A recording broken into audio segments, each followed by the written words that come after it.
For Pacifica Radio, I'm Christina Onnested. Ceasefire negotiators mark day 2 of talks to end the Israel-Hamas war in Gaza, though Hamas has said it will not participate in negotiations after the assassination of its chief negotiator in Tehran last month. The U.S., Egypt, and Qatar are meeting with Israeli representatives in Doha. Pacifica's Rami Al-Magari spoke with Palestinians in Gaza about the latest round of negotiations. Both local residents and displaced ones in Gaza are looking forward to an end of the war. Haneen Abu Nahil is a displaced mother from the shelter refugee camp in western Gaza City. We want to live in safety. We want to return back to our homes instead of having been scattered and know no destiny so far. Mahmoud Abu Shawish, a displaced father from the Thalatini street in Gaza City. The way we live now has no solution. This is not a life.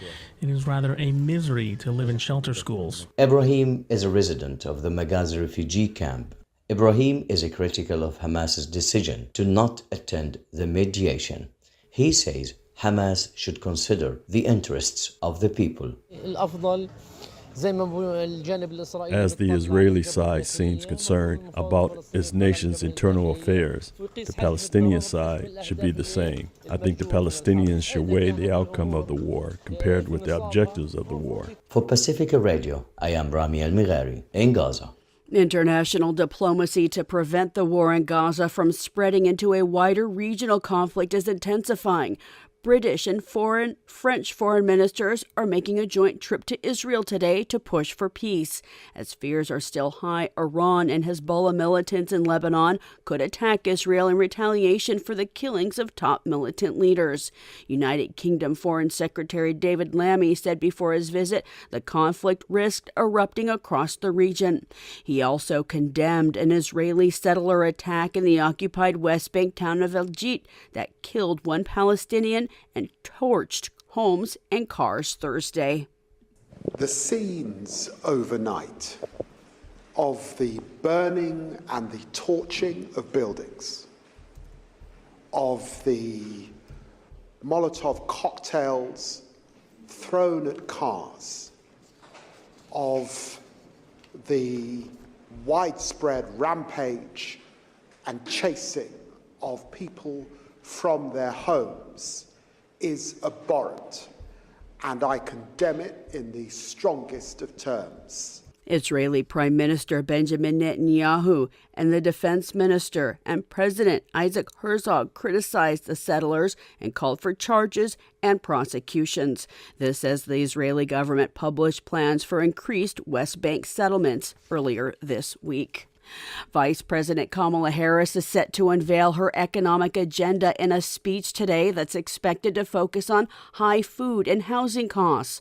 Although year-over-year inflation has reached its lowest level in more than 3 years, food prices are 21% above where they were 3 years ago. Meanwhile, former President Donald Trump Thursday gave his second news conference in as many weeks where he blended falsehoods about the economy with misleading statements and attacks against Harris. President Joe Biden and Harris held their first joint news conference Thursday since Joe Biden dropped out of the presidential race and endorsed Harris for president. They announced a breakthrough deal to cut Medicare costs for some of the most widely used prescription drugs, expected to save Medicare patients $1.5 billion in the first year, along with $6 billion in savings to the Medicare system. Christopher Martinez has more. Medicare had been prohibited from negotiating for lower drug prices, but that changed with the passage of President Joe Biden's Inflation Reduction Act. I believe that health care should be a right, not a privilege in America. The Inflation Reduction Act passed with no Republican votes, with Vice President Kamala Harris casting the tie-breaking vote in the Senate. Now, the president is announcing the results. And today, I'm proud to announce that Medicare has reached agreement with all manufacturers on all 10 drugs selected in the first round of negotiations. 10 drugs with new, lower prices include medications to treat heart failure, blood clots, kidney disease, blood cancers, arthritis, diabetes, and more.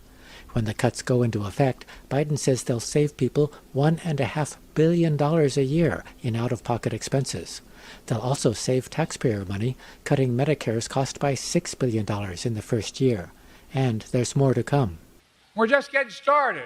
Under the law I signed, Medicare can negotiate lower prices for another 15 drugs next year, 15 the following, and 20 after that till every drug is covered. That's the law. Now. He also talked about the upcoming presidential election and the candidate he endorsed for president. She's going to make one hell of a president. He also had some words about Harris's Republican opponent, Donald Trump. They want to get rid of this, what we passed. I'm Christopher Martinez. As a Democratic National Convention kicks off next week in Chicago, organizers planning to protest the war in Gaza, U.S. military aid to Israel, and other issues say the city's imposing egregious limits on their First Amendment rights to free speech. City officials granted the coalition to march on the DNC a protest permit that forbids a stage, a sound system, porta potties, tents, canopies, and requires a protest route on side streets that ends more than a mile away from the convention.